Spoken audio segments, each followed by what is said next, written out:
අපි අදත් ඉන්නේ වැවක මේ වැව හාරලා ගොඩ කරගන්න ලද පස්ටිකින් දාග බීදි කළා.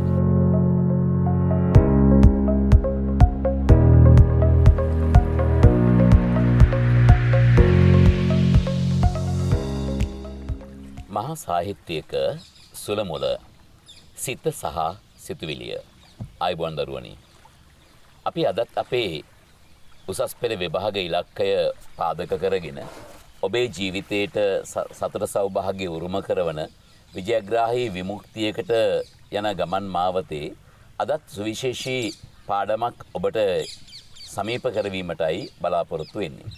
විශේෂයෙන්ම අපි විභාග සෞභාග්‍ය අපේ ජීවිතයට උරුම කරගන්න අතරතුරේදී අපි අපේ අධ්‍යාපනයේ වෙනස් ආකාරයකට රසාලිප්ත ආකාරයකට අපේ ජීවිතයට සමීප කරගන්න පුළුවන්කම ලැබෙනවා නම් අපිට ඒ සුවසිරිය විඳිමින් අපිට අපේ අධ්‍යාපන කටයුත්ත නිරත වෙන්න හැකියාව තියෙනවා. එහෙමනම් අපි ඔබට ඒ සුවාසිරියත් එක්කම දැනුම අවබෝධය කුසලතාවය වර්ධනය කිරීම අරමුණු කොටගෙන අපි අද ඔබට වෙනස් අත්දැකීමක් ලබා දෙන්නයි සූදානම් වෙන්නේ. අපි අද ඉන්නේ ඇඹිලිපිටිය හිඟුරාර කියන වැවේ. වැව 30000කින් සුපෝෂිත අපේ රට ඇතුලේ එක වැවක් තුල අපි ඒ වැවට බැහැලා ඒ වැවේ සුවාසිරිය විඳිමින් අපේ ශක්තියද චිත්ත ශක්තියද විශ්ව ශක්තියද එකතු කරගෙන අපිට හොඳ දෙයක් කිරීමට අවකාශ ලැබෙනවා නම් ඒක පැහැදිලිම අපේ සතුටක්. එනම් විභාගයට සූදානම් වන ඔයාලට විශේෂයෙන් මේ අත්දැකීමත් මෙනෙහි කර ඔබට ඔබේ විභාගයේදී අසිරිය විඳින්න පුළුවන් වුණොත් එහෙම ඒ ඔබේ අභියෝග ජයග්‍රහණය කිරීමට අවශ්‍ය කරන ශක්තිය ඔබට ළඟා කරගන්න පුළුවන් වුණොත් එහෙම එදා ඔබට මේ වචනද මේ පරිසරයේද මවාගෙන ඔබට විභාගයට මුහුණ දෙන්න හැකියාව තියෙනවා. අපි බලාපොරොත්තු වෙන පුතේ මේ වැව් මැද සිට ඔබට ඒ අත්දැකීම අවබෝධය උරුම කර දෙන්න. අපි අද බලාපොරොත්තු වෙනවා සද්ධර්ම රත්නාවලිය විෂය එකක කේන්ද්‍ර කරගෙන විචාර ප්‍රශ්නයක් සහ උත්තරයක් ඔබට ඉදිරිපත් කිරීමට. සද්ධර්ම රත්නාවලිය විෂය එකක පාදක කරගෙන නොයෙක් විද ආකාරයේ ප්‍රශ්න නිර්මාණය වෙන බව අපි දන්නවා. මේ වෙන විට සද්ධර්ම රත්නාවලිය කේන්ද්‍ර කරගෙන නොයෙක් විද ආකාරයේ ප්‍රශ්නෝත්තර අධ්‍යක්ෂින් අපි ලබලා තියෙනවා. අපි අද ලබා ගන්න ලෑස්ති වෙන්නේ වෙනස් ආකාරයේ අධ්‍යක්ීමක්. අධ්‍යක්ීම් ගැනම කතා කරන අධ්‍යක්ීමක් ගැන තමයි අපි බලාපොරොත්තු වෙන්නේ. අපි ප්‍රශ්නය කෙරේ අවධානය යොමු කරමු. ජන ජීවිතෙන්ලත් ජීවන අධ්‍යක්ීම් කතා වස්තුව හා මුසු වීමෙන් සද්ධර්ම රත්නාවලිය අතිශය සාරාර්ථ කෘතියක් බවට පත්වී ඇත. මෙන්න පුතේ අපේ ප්‍රශ්නය, මෙන්න අපේ අදහස. ජන ජීවිතෙන්ලත් ජීවන අධ්‍යක්ීම් කවුරු ලැබූ අධ්‍යක්ීම්ද? කතවර ධර්මසේන හිමියන් විසින් ලැබූ අධ්‍යක්ීම්. ඒ කතෝර ධර්මසේන හිමියන් විසින් නිර්මාණ කරන බඳුන් කරලද සද්ධර්ම රත්නාවලී කතාවස්තු රචනා කිරීමේදී උන්වහන්සේ ජන ජීවිතය තුළින් ලද ජීවන අත්දැකීම් කතාවස්තු වල කේන්ද්‍ර කරගත් බව අපි ඔප්පු සිද්ධ කරන්නට ඕනේ. ඒ ජීවන අත්දැකීම් කතාවස්තු හා ප්‍රතිබද්ධ කර ගැනීම හේතු කොටගෙන පැහැදිලි වශයෙන්ම සද්ධර්ම රත්නාවලිය අතිශය උසස් සාරාර්ථ කෘතියක් බවට පත් වූ බව අපි ඔප්පු සිද්ධ කළ යුතු වෙනවා. එහෙනම් පුතේ ඔන්න දැන් අපට ප්‍රශ්නේ ලැබිලා තියෙනවා. ධර්මසේන හිමියන් ගැමිජන සමාජ ක්‍රමය තුල උපත ලැබලා ගැමිජන සමාජ ක්‍රමය තුල ජීවත් වෙලා ගැමිජන හදවත ගැහෙන රාවේ පවා ප්‍රතිරාව කරගෙන ඒ ගැමි විඥානයේද පසක් කරගෙන තමන් වහන්සේ ජීවිතෙන් ලද ජීවන අත්දැකීම් කේන්ද්‍රීය සාධකය කරගනිමින් පාලි කෘතියෙන් එන කතා වස්තුවට ඒ ජීවන අත්දැකීම් මුසු කරලා අපූර්වත්වයෙන් යුක්ත වූ අත්දැකීමක් පාඨක ශ්‍රාවක ජනතාවට උරුම කර දීමට ධර්මසේන හිමියන් සමත්කම් පෑවා.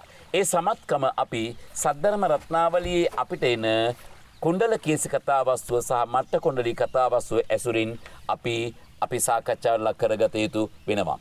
දරුවනේ සද්ධර්ම රත්නාවලියේ ප්‍රශ්නයට උත්තරයක් ලිවීමේදී අප විසින් ඡේද පහක් අපි අනුගමනය කළ යුතු වෙනවා. ඒ ඡේද පහක් අනුගමනය කිරීම සඳහා අපි පිළිවෙතක් හදාගෙන ඉන්නවා. පළමු ඡේදයේදී අපි මූලික කරුණු ටික හඳුන්වා දීලා දෙවන තුන්වන හතරවන ඡේදයේදී නිදසුන් එකතු කරලා පස්වෙනි ඡේදයේදී අපි කාරණා ඔප්පු කරනවා. මෙන්න මෙබඳු ආකාර රචනා විලාසයකට අනුව අපි අපේ උත්තරේ පෙළ තබන්නට ඕනේ. අපි එහෙනම් පළමුවටම අවධානය යොමු කරමු පළමු ඡේදය පිළිබඳ. පළමු ඡේදය අපි රචනා කිරීමේදී ලිවීමේදී සද්ධර්ම රත්නාවලිය යනු කොමක්ද?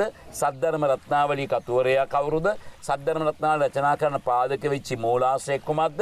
කිනම් යුගයකද සද්ධර්ම රත්නාවලිය රචනා කළේ? මාතෘකාව කොමක්ද කියන කාරණා පහ අපි පළමුණු ඡේදිනේට අන්තර්ගත කරමු. සදහම් නැමැති මිනිකැට අමුන් ලද මාල යනුවෙන් විරුදාවලිලත් සද්ධර්ම රත්නාවලිය දේශයේ පිනට ජාතියේ පිනට උත්පත්තිය ලද මහා හිමි නමකගේ නිර්මාණ දායකත්වයකින් මේ දේශය තුල උපත ලැබූ කතාවස්තු පෙළක්. විශේෂයෙන්ම ජාතියේ පිනට පහළ වුණු ධර්මසේන හිමියන්ගේ නිර්මාණනීය පන්හිඳෙන් පත්තිරු මත සනිටුවන් වන සද්ධර්ම රත්නාවලිය ස්වතන්ත්‍ර කෘතියක් නොවේ. සද්ධර්ම රත්නාවලිය සැබවින්ම මූලාශ්‍ර කෘතියක් ඇසුරු කරගෙන නිර්මාණ කරන බඳුන් කරන ලද ධර්ම පුස්තකයක්. විශේෂයෙන්ම පාලි අටුවාචාර්ය බුද්ධඝෝෂ හිමියන් විසින් නිර්මාණකරණයට බඳුන් කරන ලද පාලි ධම්මපදට්ට කතාව කෘතිය වස්තු බීජය කරගෙන දෙසට බසට රැසට එක ලෙස ගෝචර වන විදියට සද්ධර්ම රත්නාවලිය පෙළ බසින් හෙළ බසට පරිවර්තනය වුණා. පෙළ බසින් හෙළ බසට පරිවර්තනය වෙලා හෙළ ජන සමාජ ක්‍රමයට විවෘත කරපු මේ සද්ධර්ම රත්නාවලිය පාලි ධම්මපදට්ට කතාව කෘතියේ එන කතාවස්තු වලට වඩා රසාලිප්ත භාවයට පත් වූයේ අනෙකක් නිසා නොවේයි. ධර්මසේන හිමියන් විසින් ලද ජීවන අධ්‍යක්ීම් කතාවස්තු සමග කිරිවලට පැණි මුසු කලාසේ ධර්මසේන හිමියන් මුසු කළ නිසා බව අපි ඔප්පු කළ යුතු වෙනවා. ඒ ජීවන අධ්‍යක්ීම්ද බණ කතා පොතේ එන ධර්මතාවයන්ද අඩු වැඩි නොකොට සම්මිශ්‍රණය කරලා ගොඩ නැගුණු මේ කතාවස්තු හේතු කොටගෙන සද්ධර්ම රත්නාවලිය සාරාර්ථ කෘතියක් බවට පරිවර්තනය වුණා කියලා අපි ඔප්පු සිද්ධ කරන්නට ඕනේ. එහෙමනම් අපි අවබෝධ කරගමු පළමු ඡේදයට මෙබඳු ආකාර කරුණු කීපයක් අන්තර්ගත කරලා 2 3 4 ඡේදවලට අපි අවතීර්ණ වෙන්නේ කිනම් ආකාරයෙන්ද කියලා අපි විමර්ශනයට බඳුන් කරගනිමු. අපි සද්ධර්ම රත්නාවලියේ දෙවෙනි ඡේදයට යන්නට පෙර පොඩක් මතක් කරමු සද්ධර්ම රත්නාවලිය රචනා කළේ කිනම් පසුබිමකද කියලා. ඇත්තටම සද්ධර්ම රත්නාවලිය රචනා කරන්නේ අදට අවුරුදු 800කට පෙර. අද අපි ජීවත් වෙන මේ 20 වෙනි සියවසට අවුරුදු 800කට පෙර නැත්නම් සියවස් 8කට පෙර සද්ධර්ම රත්නාවලිය හෙළජන සමාජකමේ වෙත උරුම වූයේ. එන සද්ධර්ම රත්නාවලිය හෙළජන සමාජකමේට උරුම වූයේ අවුරුදු 800කට පෙර. ඒ අවුරුදු 800කට පෙර ගැමිජන සමාජකමේ තුල ජීවිකාව ගත කරන්නා වූ ඒ ගැමිජනයාගේ ජන විඥානය සමග දොඩමළු වෙන විය හැකි ආකාරයට හදවතත් බුද්ධියත් එක ලෙස ප්‍රවර්ධනය කරගන්න පුළුවන් ආකාරයට කතාවස්තු පෙළ තැබීමට කතුවර ධර්මසේන හිමියෝ තමන් වහන්සේගේ ජීවන අධ්‍යක්ීම් එකතු කරගත්තා. එදා ගම කොහොමද? වැවයි, දාගබයි, ගමයි, පන්සලයි. මේ බෞද්ධ ගමක් තුළ ජීවිකාව ගත කළ මිනිසුන් සමග දොඩමළු වන ධර්මසේන හිමියන්ට මේ වැවේ අසිරියත්, දාගබේ පින්කමත්, ගමේ විඥානයත්, පන්සලේ සුවසිරියත් එක ලෙස විඳගෙන ඒ තැන්වලින් තමන් වහන්සේලාද ජීවන අධ්‍යක්ීම් පැහැදිලි උන්වහන්සේ කතාවත් සමග එකතු කළා. අපි අදත් ඉන්නේ වැවක. මේ වැව හාරලා ගොඩ කරගන්න ලද පස්ටිකින් දාගබීදි කළා. ඒ වැව පාදක කරගෙන ගම බිහි වුණා. ගමට සේවාවක් කිරීමට පන්සල බිහි වුණා. මේ චතුර්විධ සංකල්පයේ යුක්තව මේ බෞද්ධ ගමේ කේන්ද්‍රස්ථානයේ ඌයේ විහාරස්ථානය. කේන්ද්‍රීය චරිතයේ ඌයේ බෞද්ධ භික්ෂුව. බෞද්ධ භික්ෂුව කියලා කියන්නේ ගැමි ජනතාවගේ ජීවිතයට කෙතරම්නම් සමීපත් වුණු චරිතයක්ද? ඒ චරිතය කෙතරම්නම් උතුම්ද කියතොත් එහෙම ඒ දායකත්වයේ කොයිතරම් ප්‍රබලයිද කියතොත් අපි බෞද්ධ භික්ෂුව නම් කරන්නේ ජාතියේ මුර දේවතාවා කියලා. ජාතියේ මුර දේවතා බවට පත් වූයේ ධර්මයේ භික්ෂුන් වහන්සේ කුමක් හේතු කොටගෙනද? ජාතියේ මුර දේවතාවා බවට පත් උනේ කෙනෙකුගේ උත්පත්ති අවස්ථාවට පෙර අඟුලිමාල පිරිතේ සිට කෙනෙකුගේ මරණයෙන් මතු පාංශකූලය දක්වාම පන්සලේ හාමුදුරුවන්ගෙන් ලැබුණු දායකත්වයේ අතිශය ඉහළ එකක්. විශේෂයෙන්ම කෙනෙකුගේ උත්පත්තියට පෙර අඟුලිමාල පිරිතේ සිට ඒ වගේම පාංශුකුල අවස්ථාව දක්වා ජීවිතයේ අතරමැද යහපත් අයහපත් දුක සැප වේදනාව සතුට මේ සෑම තැනකම අත්වැල් බැඳ ගන්න ලද මහා අයෝමේ චරිතය බෞද්ධ භික්ෂුව වුණා. ඒ නිසා කසල සෝදකයාගේ සිට මහරජුරුව දක්වා ගැමි ජන සමාජකමේ ආශ්‍රය නිස්සය කළ නිසාම ඒ බෞද්ධ භික්ෂුව ලබන ජීවන අධ්‍යක්ීම් ඉතා පළල් ඉතා ඉහළ ඉතා සිවුම් එකක් බවට පරිවර්තනය වුණා. ගැමි ජන සමාජකමේ තුළ පය ගසාගෙන ගැමි ජනතාව සමග ජීවිකාව ගත කළ ධර්මසේන හිමියන්ද මෙකී අධ්‍යක්ීම් පාදක කරගන්නා ලද චරිතයක්. උන්වහන්සේ ගැමි ජන සමාජයේ ගැමි ජනතාවගේ නෙත දකින්නා නොයේක විද ආකාරයේ ජීවන අධ්‍යක්ීම් පාලි පොතෙන් ආපු අර කතා සමග මුසු කරලා මේක දේශීය ඌරුවකින් යුක්තව අපේම කතා වස්තුවක් බවට පරිවර්තනය කිරීමට උන්වහන්සේ වුණු ප්‍රතිභා ශක්තිය අපරිමාණ වූ එකක්. එහෙනම් ධර්මසේන හිමියන් ගැමි ජන සමාජකමෙන් ලද ජීවන අධ්‍යක්ීම් පාදක කරගෙන සද්ධර්ම රත්නාවලිය රචනා කළ බවට අපිට දැන් ඔප්පු සිද්ධ කිරීමට හැකියාව ලැබෙනවා. අපි අවධානය ලක් කරගත්තොත් කුණ්ඩල කේසි කතාවස්තුව. කුණ්ඩල කේසි කතාවස්තුව පාලි ධම්මපදට්ට කතාවේ එන කතාවස්තු ඇසුරු කරගෙන නිර්මාණ කරන බඳුන් වෙච්ච එකක්. පදනම පාලි ධම්මපදට්ට කතාව. ඒ කතාවස්තුවේ උරුමය ධර්මසේන හිමියන්ගෙන්. විශේෂයෙන්ම කුණ්ඩල කේසි කතාවස්තුව පාලි ධම්මපදට්ට කතාව කෘතියේ තරමක ඇල්මැරුණු කතාවක්. ඒක කතා වස්තුවක් පමණයි. එහි නිරූපණ අවස්ථා රසාලිප්ත අවස්ථා අඩුයි ධර්මයේ හැර. ධර්මයේ තියෙන පාලි පොතෙන් ඒ ගතාගත කතාවස්තුවට ගැමි ජන සමාජයේ අධ්‍යක්ීම් එකට එකතු කළා. එකට මුසු කළා. මුසු කරලා කතාවස්තු නිර්මාණය කළා. කුණ්ඩල කේසි කතාවස්තුව රචනා කිරීමේදී ධර්මසේන හිමියන් තමන් වහන්සේගේ ගැමි ජන සමාජයෙන් ලැබූ අධ්‍යක්ීමක් මේට කේන්ද්‍ර වූවාදයයි හිතෙන තරමට මේ කතාව අතිශය සජීවි වෙනවා. ඕනෑම සමාජකමයක යෞවන මදයෙන් මත්වුණු තරුණියන් වාසය කළ බවට වාසය කරන බවට අනාගතයේ එබඳු ආකාරයේ මේ වාසභූමිය තුළ ජීවත් වෙති කියන ඒ සර්වාත්‍රික ගති ලක්ෂණය අපි දන්නවා. ඕනෑම යුගයක තරුණ සිතුවිලිවල ක්‍රියාකාරීත්වය වෙනස්. ඒකට හේතුව තමයි මිනිස්සුර තුළ ගොඩනැගෙන්නා වූ කායික විපරිණාමයේ හේතු කොටගෙන මානසික විපරිණාමයේ හේතු කොටගෙන ඒක හරියට අවබෝධ කරගත නොහැකිව ඒක සංජානනය කරගත නොහැකිව විශේෂයෙන්ම තරුණ සිතුවිලි කලබලකාරී වෙනවා. තමන්ගේ හිතට පහළ වෙන අමුතු සිතුවිලි ඒවා තමන්ගේ ජීවිතයේ අත්දැකීම බවට පරිවර්තනය කරගන්නට ගිහිල්ලා විඳින්න තියෙන ජීවිත විඳවීම බවට පරිවර්තනය වීම ඕනෑ තරම් ඉතිහාසයේද වර්තමානයේද අපි අසා තිබෙනවා. එනම් මේ කුණ්ඩල කේසිය කියලා කියන්නේ 80 කෙලක් වස්තු සම්භාරයක හිමිකම් ඇති සිටුවරයෙකුගේ එකම සිටු දියණිය. 80 කෙලක් වස්තු සම්භාරයක හිමිකම් ඇති කුණ්ඩල කේසිය තමන්ගේ නිවස්නය තුළ සීමා සහිත නිවාස අඩස්සියට ගැනීම ධර්මසේන හිමියන් මේ කතාවස්තුවට කේන්ද්‍රීය කරගනු ලබනවා. විශේෂයෙන්ම සමාජානුයෝජනය ලබමින් තමන්ගේ ජනවිඥානය සුපෝෂිත කරගත යුතු මානව චරිතයක් හුදකලා කරන විට ඇතිවෙන මානසික විපර්යාසය ඊටාම භයානක එකක් වෙන්නට පුළුවන්. ඒ බව ධර්මසේන හිමියන් ඕනෑ තරම් තමන්ගේ ගම තුළ එබඳු ආකාර විඥානය වෙනස් වුණු සිතුම් පැතුම් වෙනස් වුණු කලබලකාරී දඩබ්බරකම් ඇති තරුණ තරුණියන්ගේ ජීවිත පිළිබඳ අධ්‍යක්ීම් උන්වහන්සේ ගම තුළින් අනන්තවත් ලබන්නට ඇති.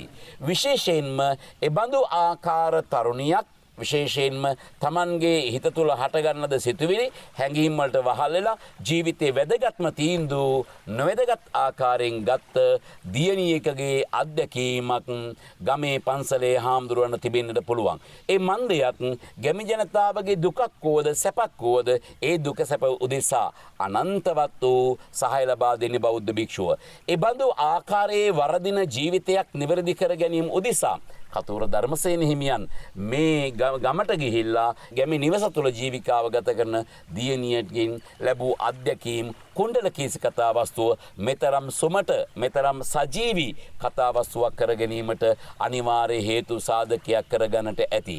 එහෙනම් ගැමිජන සමාජ ක්‍රමය තුළ ජීවිකාව ගත කළ දියණියක් Tamanගේ ජීවිතයේ වැදගත්ම තීන්දුව නොවැදගත්ම ආකාරයෙන් ගැනීම හේතු කොටගෙන එයින් ලැබූ ජීවන අත්දැකීම සිටු දියණියගේ චරිතය සුපෝෂණය කරන්නට හේතු පාදක කරගත්තා විය හැකියි. Tamanගේ හිතට පහළවන සිතුවිල්ල සක්‍රිය කර ගැනීමට ඒක ප්‍රායෝගික කර ගැනීමට හිතුවක්කාර ලෙස හැසිරෙන මේ කුණ්ඩල කේසියගේ ඒ චර්යාවන් ටික ධර්මසේන හිමියන් කතාවස්තු තුළ සජීවීකරණයට බඳුන් කළේ ඒ ජීවන අත්දැකීම් නිසාමයි. විශේෂයෙන්ම කුණ්ඩල කේසිය Tamanගේ හිත තුළ හටගනු ලබන ප්‍රේමණීය සිතුවිල්ල ඉෂ්ට සිද්ධ කර ගැනීම උදෙසා අම්මගේ තාත්තගේ සෙනෙහස අපේට තබලා ජීවිතයත් එක්ක සූදු කෙලින්නට කුණ්ඩල කේසිය ගත් උත්සාහය ධර්මසේන හාමුදුරුවෝ ගමේ දියණියකින් ලැබූ අත්දැකීමක් විය හැකියි. විශේෂයෙන්ම අම්මයි තාත්තයි බිය ගැන්වීමට අම්මගේ තාත්තගේ සෙනෙහස ආයතාලිස භාවිතා කර ගැනීමට Taman තර්ජනාත්මක හැසිරීමක් කළ අවස්ථාව ධර්මසේන හාමුදුරුවෝ ගමින් ලැබූ අත්දැකීම කුණ්ඩල කේසි චරිතය වඩා සුමට කිරීමට ඒ අත්දැකීම් පාදක කරගත්තා විය නොහැකිද? සත්‍ය වශයෙන්ම ධර්මසේන හිමියන් එසේ පාදක කරගත් බවට කිසිදු ආකාරයේ සැකයක් නැහැ. මන්දයක් විශේෂයෙන්ම සාර්ථක නිර්මාණයක් පසුපස අයෝමය බලය අත්දැකීම. එහෙනම් ඕනෑම ලේඛකයෙක් කතාවස්තු රචනා කරනවා නම් ඒ කතාවස්තු වලට ඒ ලේඛකයාගේ ජීවන අත්දැකීම් මුසු වීම කිසිසේත්ම වැළකිය නොහැකි දෙයක්. එහෙනම් ධර්මසේන හිමියන් විසින් කුණ්ඩල කේසි කතාවස්තුව රචනා කිරීමේදී තමන් වහන්සේ ගමින් ලද ජීවන අත්දැකීම් එකට මුසු කරලා කුණ්ඩල කේසි චරිතය නිරූපණය කළා. අවස්ථා නිරූපණය කළා. සිද්ධි නිරූපණය කළා. කුණ්ඩල කේසිය අම්මට තාත්තට තර්ජනය කරන්නේ කොහොමද? ඇඟිල්ල දික් කරලාද? නෑ.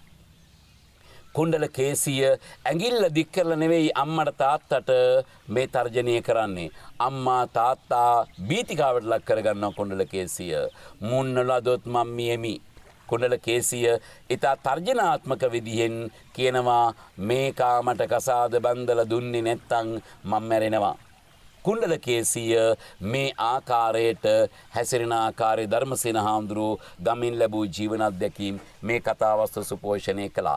එහෙනම් පාලි පොතෙන් ගන්න ධාර්මික කරුණු පාලි පොතෙන් ගත්ත චරිතය මේ තරම් පෝෂණය කරලා මේ තරම් සක්‍රිය කරලා මේ තරම් සජීවී කරන්නට හේතුපාදකුනේ ධර්මසේන හිමියන් ලද ජීවන අත්දැකීම් බව අපිට ඒත්තු ගන්නන්නට හැකියාව තියෙනවා. එහෙමනම් ඔන්න ඔය කාරණා අපි දෙවෙනි ඡේදයට අන්තර්ගත කරගන්නවා. දෙවෙනි ඡේදයට මේ කාරණාව අන්තර්ගත කරලා අපි අවධානය යොමු කරනවා තුන්වෙනි ඡේදයට. තුන්වෙනි ඡේදයේ කෙරෙහි අපි අවධානය යොමු කරන විට ආපහු අපි ගන්නවා කුණ්ඩල කේසි චරිතය වර්ධනය කිරීම උදෙසා ධර්මසේන හිමියන් ගැමිජන සමාජිල්ලත් ජීවන අත්දැකීම් පාදක කරගත්තා කියලා අපි ඔප්පු කරනවා. එහෙනම් ගැමි ජනතාව අතර උපත ලැබූ ධර්මසේන හිමියන් ගැමිජන විඥාණය පසක් කරගෙන ගැමිජන හදවත ගැහෙන රාවය පවා ප්‍රතිරාව කර ගැනීමට තරම් මහා සක්‍රීය ශක්තියක් තිබුණු හිමිනමක්. උන්වහන්සේ විසින් ඒ ජීවන අත්දැකීම් කතාව සමග මුසුකලාකාරය කුණ්ඩල කේසි චරිතේ තවත් ඉදිරියට යාමෙන් අපිට පසක් කර ගැනීමට හැකියාව තියෙනවා. කුණ්ඩල කේසියගේ කය විවාහ ජීවිතයකට සූදානම් වුවද සිත විවාහ ජීවිතයකට සූදානම් නැහැ. විශේෂයෙන්ම සිත සූදානම් වුවද සිත සූදානම් වුවද කුණ්ඩල කේසියට විවාහ ජීවිතයේ පිළිබඳ අත්දැකීමක් ලබන්න තරම් කුණ්ඩල කේසිය මෝරාගේ චරිතයක් නොවේ. ඒ නිසා කුණ්ඩල කේසිය තමන්ගේ ස්වාමියා අභිමුව හැසිරීම තෝරා බේරා ගනු ලබන්නේ ලද බොළඳ විදිහට. ඒ ලද්ද බොළඳ තරුණියකගේ එබඳු සිතුම් පැතුම් අවබෝධ කරගෙන කුණ්ඩල කේසියගේ ලද බොළඳ භාවය නිරූපණය කරන්න ධර්මසේන හිමියන් තමන්ගේ ජීවන අත්දැකීම් පාදක කරගන්න ලැබුවා. කුණ්ඩල කේසිය තමන්ගේ ස්වාමියා අභිමුව හැසිරින්නේ අස්වාභාවික විදියට.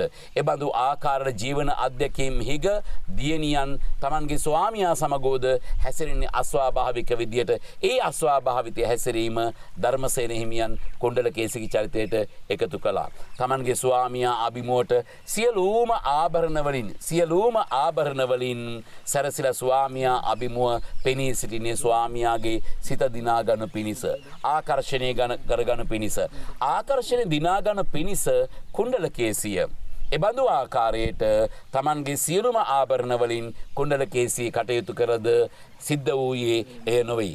කුණ්ඩලකේසී කෙරෙහි ආකර්ෂණය ඇතිවීම වෙනුවට සොරාගේ ආකර්ෂණය ඇති වූයේ කුණ්ඩලකේසියගේ ආභරණ පිළිබඳව. එහෙමනම් සොරාගේ ගතිය සොරගතිය, ඒ සොරාගේ ගතිය සොරගතිය ධර්මසේන හිමියන් විසින් ගැමි ජන සමාජයේ මේ තුල ජීවිකාව ගත කළ සට කපට මිනිසුන්ගේ ජීවන චර්යාවන් තුළින් ලැබූ අත්දැකීම විය හැකියි. ඒ සොරා තමන්ගේ ජීවිතයේ මෙබඳු ආකාරයේ සැප සම්පත්තීන් කෙල දහසක් තමන්ගේ ජීවිතේට උරුම වෙලා තියෙනවා. කෙල දහසක් සැප සම්පත්තීන් තමන්ගේ ජීවිතයට උරුම වුවද ඒ පිළිබඳ හැඟීමක් නොමැති පුරුද්දට හොරකම් කරන විසින් කුණ්ඩලකේසියගේ ආභරණවලට කෙලහැලීම ධර්මසේන හාමුදුරුවන් නිර්මාණය කළේ මේ විශේෂයෙන්ම සොරසිත පහළ වුණු මිනිසුන්ට යහපත කෙතරම් නම් උරුමවද සම්පත කෙතරම් වුවද ඒ සොරසිත තමන්ගේ සිත් තුළින් දුරු කිරීමට හැකියාව නොමැති බව උන්වහන්සේ පසක් කරගෙන එනම් කුණ්ඩලකේසියගේ චරිතය පාදක කරගෙන කතාවස්තුව නිර්මාණය කරන ධර්මසේන හාමුදුරුවන් මේ කතාවස්තුවේ අපිට හමු වෙන කුණ්ඩලකේසියගේ ස්වාමියාගේ චරිත නිරූපණය කරන්න ගැමි ජන සමාජයෙන් ලත් ජීවන අධ්‍යක්ීම් කේන්ද්‍රීය සාධකය කරගත් බව අපිට පැහැදිලි වෙනවා. සැබවින්ම සද්ධර්ම රත්නාවලිකාර ධර්මසේන හිමියන් ඒ ලැබූ ජීවන අධ්‍යක්ීම් මේ කතාවස්තුව වඩා රසාලිප්ත කිරීමට හේතුකාරක වූ බවට අපිට දැන් දිගින් දිගටම සිතීමේ හැකියාව තියෙනවා. කුණ්ඩලකේසියගේ ස්වර්ණාභරණ කෙරෙහි මහා ආශාවක් ඇති කරගත්ත වස්තු තණ්හාවක් ඇති කරගත්ත සොරාට 80 කෙලක් වස්තු සම්භාරයේ හිමිකරුවා කියන කාරණාව අමතක වෙලා මේ ආභරණවල හිමිකරුවා වෙලා Tamanගේ පරණ පුරුදු අර සල්ලාල ජීවිතය ගත කිරීම පිළිබඳව සිහිනමවන සොරා සැලසුම් කරනවා කුණ්ඩලකේසිය Tamanගේ බහට අවනත කර ගැනීමට. ඒ සඳහා කොම්මෙන් සොරා විසින් අනුගමනය කරන ලද උපාය ධර්මසේන හාමුදුරුවෝ ගැමි ජන සමාජය ලැබූ අත්දැකීමක්ම විය යුතු වෙනවා. අම්මගෙන් තාත්තගෙන් Tamanගේ ආදරණීයයන්ගෙන් යම්කිසි දෙයක් ලබා ගැනීම උදෙසා කිසියම් ආකාරයේ උපවාසයකට ලක් වෙලා වේදනාකාරී උපවාසයකට ලක් කළා. ඒ වේදනාව අපේට තියලා අනෙක් මිනිසුන්ගේ හිත උණුවන ගති ස්වභාවය පාදක කරගෙන අරමුණු ඉටු කරගනු ලබන මිනිස්සු ගැමි ජන සමාජයේ ඕනතරම් අපට දක්නට ලැබෙනවා. ඒ අත්දැකීම සොරාගේ චරිතයේ ධර්මසේන හාමුදුරුවෝ එකතු කළාද විශේෂයෙන්ම තමන් ආස කරන දෙයක් ඉල්ලමින් ඒ දේ අඬමින් වැළපෙමින් කුඩා දරුවෙකු ඒ දේ ඉටු කරගන්නට දරන වෑයම මෙන්ම සොරා විසින් තමන්ගේ වේදනාව පීඩාව කුණ්ඩලකේසියට පෙන්නලා ආදරේ සෙනෙහස අපේට තියලා ස්වර්ණාභරණ ටික ලබා ගැනීම උදෙසා උපායක නිරත වන ආකාරයේ ධර්මසේන හාමුදුරුවෝ මේ කතාවස්තුවෙන් නිරූපණය කරනවා. තමන් වහන්සේ ගැමි ජන සමාජයෙන් ලත් ජීවන අත්දැකීම් මේ කතාවස්තුව රචනා කිරීමට ධර්මසේන හාමුදුරුවන් පාදක කරගත් බව අපිට පැහැදිලි වෙනවා. විශේෂයෙන්ම ඕනෑම කාලයක ඕනෑම මවක් පියෙක් ඒකාන්ත වශයෙන්ම දරුවන් ඉල්ලන දේ නොදුන්නාට දරුවන් ඉල්ලන දේ දෙන්නට හිතනවා. සමහර දේ නොදුන්නාට සමහර දේ දෙනවා. සමහර දේ නොදී යුතු වුවද දෙන්නේ දරුවා කෙරෙහි ඇති අසීමිත සෙනෙහස නිසා. කුණ්ඩලකේසියගේ මම සහ පියාද එබඳු ආකාර අසීමිත සෙනෙහස යුක්ත වූ මවක් සහ පියෙක් Tamanගේ දරුවාගේ හිත රිදවීමට හැම වෙලාවෙම අකමැති වෙන මව්පියෝ දරුවන්ට සතුටම උරුම කර දෙන මව්පියෝ ඒ දරුවන්ට ඒ සැපත උරුම කර දීමට ක්‍රියා කරනවා.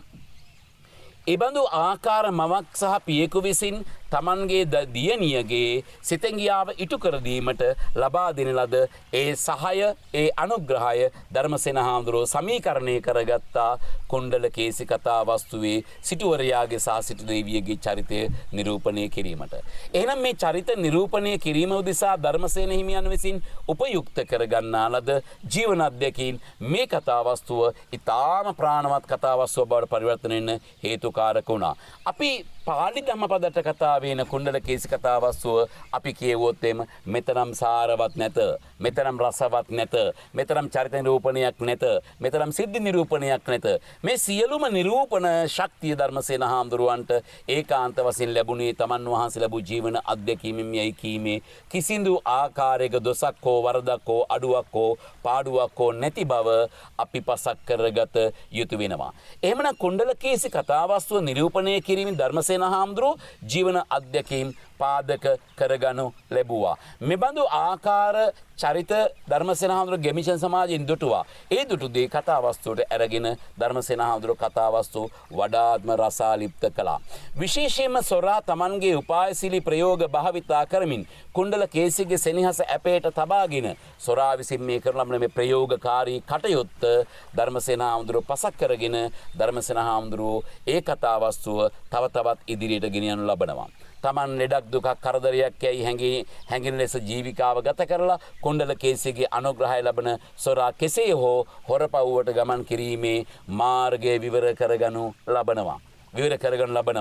ඒ විවර කරගෙන ඒ හොරපව්වට නැගලා කුණ්ඩල කේසියගේ ශක්තියෙන් මායාකාරී ප්‍රයෝග බලයෙන් සොරාගේ කාය ශක්තිය පරාද වීමේ අත්දැකීමද ධර්මසේන හාමුදුරුවෝ ගමින් ලබාගත් එකක් වෙන්නට ඕනේ. විශේෂයෙන්ම කූට උපක්‍රම භාවිතා කරලා වැඩ කටයුතු කරන මිනිස්සු අනිත් අයගේ ජීවිතවල උගුල්ලටවල තමන්ගේ ජීවිතේ බේර ගැනීමට වැඩ කටයුතු කරන මිනිස්සු ඒ උගුලටම හසු වෙලා තමන්ගේ ජීවිතය ඒකාන්ත වශයෙන් විනාශයට ලක් කරගන්නවාය කියන ඒ අත්දැකීම ධර්මසේන හාමුදුරුවෝ ගමින් ලබාගත් එකක් විය යුතුයි. ඒක කුණ්ඩල කේසි කතාවස්තුවේ සොරාගේ චරිතය නිරූපණය කරන්න, සොරාගේ චරිතය පෝෂණය කරන්න ධර්මසේන හාමුදුරුවෝ උපයෝගී කරගත් ආකාරය පැහැදිලි වෙනවා. එහෙමනම් පාලි පොතේ ගත්ත චරිතයයි, පාලි පොතේ ගත්ත සිද්ධියයි, පාලි පොතෙන් ගත්ත ධාර්මික කාරණාවයි උන්වහන්සේ පෝෂණය කළා. හරියට කැටයමක් මොහත් කරන්නාසේ කැටයමක් ඔපවත් කරන්නාසේ ධර්මසේන හාමුදුරුවෝ මේ සද්ධර්ම රත්නාවලියේ කුණ්ඩල කේසි කතාවස්තුව සුපෝෂණය කිරීමට පාදක කරන ලැබුවා. ජීවන අධ්‍යක්ීම් පාදක කරගෙන කතාවස්තු වඩාත්ම රසාලිප්ත කිරීමට, වඩාත්ම සුමට කිරීමට, වඩාත්ම සජීවී ලෙස ගෙන හැර දක්වීමට එදා මෙදා තුර මේ සමාජකමේ තුල ජීවිකාගත කරන ඕනෑම කෙනෙකුට ස්පර්ශ කරගත හැකි ආකාරයට කතාවස්තු පිළිතියබුවා ධර්මසේන හිමියන් විසින්. එහෙමනම් ජීවන අධ්‍යක්ීම් පාදක කරන කතාවස්තු නිර්මාණය කරන්න ධර්මසේන හිමියන් දැක්වූ සමත්කම අතිශය අසිරිමත්, අතිශයම අපූර්ව එකක්. අපි සමාන කළොත් මෙබඳු ආකාර දෙයකට කිසියම් නිර්මාණකරුවෙකුගේ අත්දැකීම සූර්යතාපේ නම්, නිර්මාණකරුවාගේ ප්‍රතිභාව නෙළුම් පොහොට්ටුවක් නම් දරුවනේ දැන් ඔබට තේරුම් බේරුම් කරගන්න පුළුවන්කම ලැබෙනවා. ධර්මසේන හිමියන්ගේ නිර්මාණනීය අධ්‍යක්ීම් නැමැති සූර්යතාපය ධර්මසේන හිමියන්ගේම ප්‍රතිභාව නැමැති නෙළුම් පොහොට්ටුව මත සංස්පර්ශනය වීමෙන් ප්‍රතිභාව නැමැති නෙළුම විකසිත වුණා. ඒ ප්‍රතිභාව නැමැති නෙළුම විකසිත භාවයට පත් වෙනවා ධර්මසේන හිමියන්ගේ ඒ විකසිත භාවයේ ඇති මෘදු බව, ඒ විකසිත භාවයේ ඇති අපූර්වත්වය, ඒ විකසිත භාවයේ ඇති සුගන්ධය අපිට මේ කතාවස්තු වලින් පස කරගෙන හැකියාව ලැබෙනවා. ගැමිජන සමාජ පද්ධතිය තුල සමග ආත්මගත වෙච්ච ධර්මසේන හිමියන් විවිධ ස්තරවල ජීවිකාව ගත කළ මිනිසුන්ගේ ජීවන අධ්‍යක්ෂින් ලැබූ කෙනෙක්. සමහර විටක කසල සෝදකයාගේ සිට මහරජුරු දක්වා සෑම සමාජ ස්තරයකම ජීවිකාව ගත කරන මිනිසුන්ට ධර්මයේ දේශනා කරන්න, මිනිසුන්ට ජීවිතේ පහදා දෙන්න, මසුරුකම් දුරු කිරීමට, ඒ වගේම දානීය පිළිබඳ හැඟීම ඇති කරවීමට ඕනතරම් ධර්මසේන හිමියන් ඇතුළු බෞද්ධ භික්ෂුව ඕනතරම් දහම් චාරිකාවල යන්නට ඇති, ධර්ම කතිකාවල යෙදෙන්නට ඇති.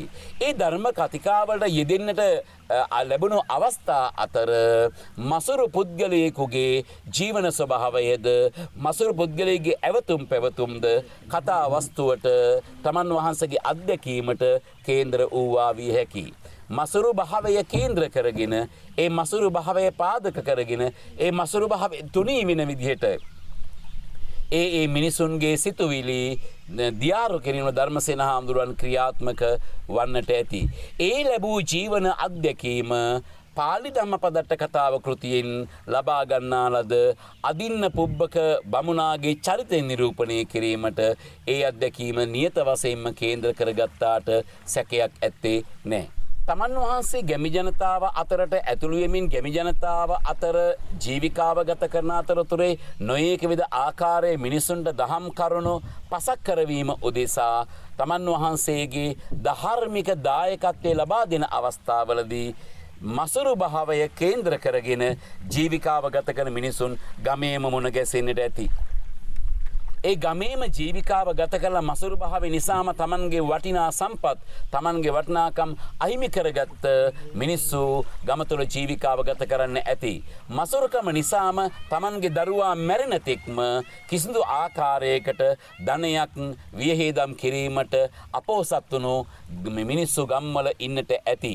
ඒ මිනිසුන්ගෙන් ලද ජීවන චර්යාවන්, ඒ මිනිසුන්ගෙන් ලබ ජීවන අත්දැකීම් ධර්මසේන හාමුදුරුවෝ පාලි දම්පදට කෘතියේ ගන්න මට්ට කුණ්ඩලි කතා වස්තුවේ අරගෙන අදින්න පුබ්බක චරිතය පෝෂණය කිරීමට නියත වශයෙන් හේතු පාදක කරගන්නට ඇති. මොකද ඒ තරමට සජීවී ලෙස අදින්න පුබ්බක බමුණාගේ චරිතය නිරූපණය කිරීමට උන්වහන්සේට තිබුණු ශක්තිය එබඳු ආකාර එකක්. විශේෂයෙන්ම ඒ චරිතද ඒ අවස්ථාද නිරූපණය කිරීම සඳහා තමන් වහන්සේ ඒ කතාවස්තු විවරණය කිරීම උදෙසා ගන්නාලද උපමා ගත්තත් ඒවා ගැමිජන සමාජකමෙන්ම ජීවිතයෙන් ලද අත්දැකීම් පාද කරගත්න උපමා වීමම උන්වහන්සේ ගැමිජන සමාජයෙන් ලද අත්දැකීම් පාද කරන කතාවස්තු රචනා කළ බව පැහැදිලි වෙනවා. තමන් වහන්සේ සද්ධර්ම රත්නාවලිය රචනා කරන්නේ සමහර තමන් වහන්සේගේ විහාරස්ථානයේ බෝමළුවේ, එහෙම නැත්නම් නුගගස යට, නුග සෙවන යට මේ කතාවස්තු රචනා කර ධර්මසේන හිමියන්ට නුගගසේ විශාලත්වයක්, නුග ඵලයේ කුඩාත්වයක් මේ දෙක තමන් වහන්සේ ඇසින් දැකලා විඳලා තියෙන අත්දැකීමක්. ධර්මසේන හිමියන් නුගගස පාමුලට වෙලා ඉඳගෙන මේ ආකාරයට කතාවස්තු රචනා කරනකොට අදින්න පුබ්බක බමුණාගේ ධනස්කන්ධයේ ඇති මහත්වයත් ඒ වගේම වියබහදන් කිරීමේ කුඩාත්වයත් අයවැය පරතරය විවරණය කිරීම සඳහා ධර්මසේන හිමියන් තමන් වහන්සේ සෙවන ලබන නුගගහ කේන්ද්‍ර කරගන්න ඇති. නුගගහ පාමුල තමන් වහන්සේගේ පාමුල වැටි ඇති නුග ඵලය කේන්ද්‍ර කරගන්නට ඇති. ඒ නිසාම ධර්මසේන හිමියන් අදින්න පුබ්බක චරිතය නිරූපණය කිරීමට ඒ අධ්‍යක්ෂින් පාද කරගත්තා විය හැකි ඒ පිළිබඳ සැක සාංකා නැති තරම්. එනම් නුගගස මහත්වත් නුග ඵලයේ කුඩා වන්නාසේ කියන මේ උපමා භාවිතා කළ ධර්මසේන හිමියන් ගැමි ජන සමාජයෙන් ලැබූ ජීවන අධ්‍යක්ීම් තුලින්මයි. ඒ විතරද අදින්න පුබ්බක බමුණාගේ මසුරු භාවය වඩා තව තවත් තහවුරු කිරීමට ධර්මසේන හිමියන් විසින් ගන්නාල තවත් නිදසුන් ගත්තොත් ඒ ජීවන අධ්‍යක්ීම්මයි. විශේෂයෙන්ම අදින්න පුබ්බක බමුණාගේ මසුරු භාවය විවරණය කරන්න නොයක නිදසුන් ගත්ත ධර්මසේන හිමියෝ ඒ ජීවන අධ්‍යක්ීම් මේ කතාව සමග මුසු කළ බව අපිට සහතිකයි, අපිට පැහැදිලි. විශේෂයෙන්ම බැමිණිය විසින් තමන්ගේ කුමාරයට කිසියම් ප්‍රතිකාරයක් ලබා දෙන්නට යයි නැවත ඉල්ලීම් කරන අවස්ථාවේදී අදින්න පුබ්බක බමුණා බැමිණියට ලබා දෙන පිළිතුර කෙබඳු ආකාර එකක්ද? ධනය විය පැහැදම් නොකර පුතු වෙනුවෙන් ඕනෑම දෙයක් කරන්න තමන් සෝදානම් බව ධර්මසේ මේ අදින්න පුබ්බක බමුණාගේ ප්‍රකාශයට ධර්මසේන හාමුදුරුවෝ එකතු කරගන්නවා තමන් වහන්සේගේ ජීවන අධ්‍යක්ීමක්. මොකක්ද මේ ජීවන අධ්‍යක්ීම? හීදඬු මිටියකින් හීදණ්ඩක් හයාගත් කලට අඩුව පෙනෙන්නාසේ.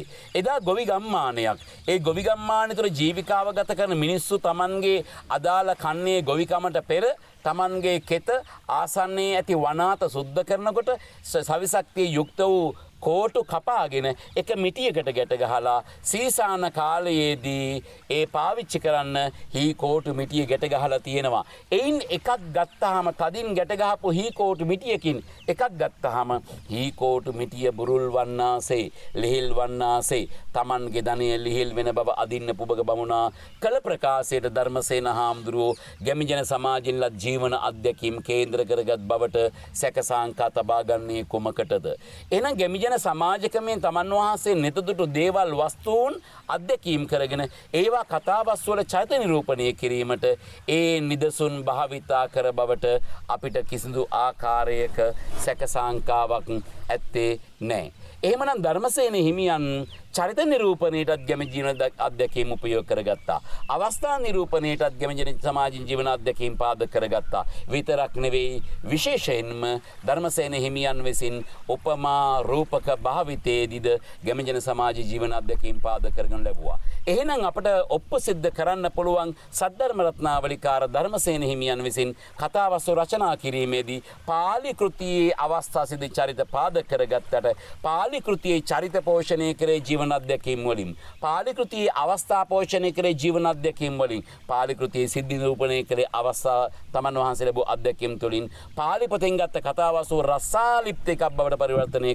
කරු ලැබුවේ තමන් වහන්සේගේ ජීවන අධ්‍යක්ීම් තුලින්. එහෙනම් මේ කරුණ පාදක කරගෙන අපිට අවසාන ඡේදයට ගොඩ වෙලා අවසාන ඡේදය අපි කියනවා ඔව් සද්ධර්ම රත්නාවලි රචනා කිරීමේදී කතුවර ධර්මසේන හිමියන් තමන් වහන්සේ ගැමිණියන සමාජ ජීවිකාව ගත කිරීමේ ලද ජීවන අධ්‍යක්ීම් පාදක කරගෙන දෙසට බසට රැසට එක ලෙස ගෝචර වන ආකාරයේ දහම් කරුණු මුදා හරින්න පුළුවන් ඊටාම රසාලිප්ත කතාවස්තු රචනා කිරීමට ධර්මසේන හිමියන් සමත් වූ බව අපිට පසක් කරගන්නට පුළුවන්. හොඳයි දරුවනේ මෙන්න මෙබඳු ආකාර උත්තරයකින් අපට විභාගයට සංග්‍රහ කරන්න පුළුවන්.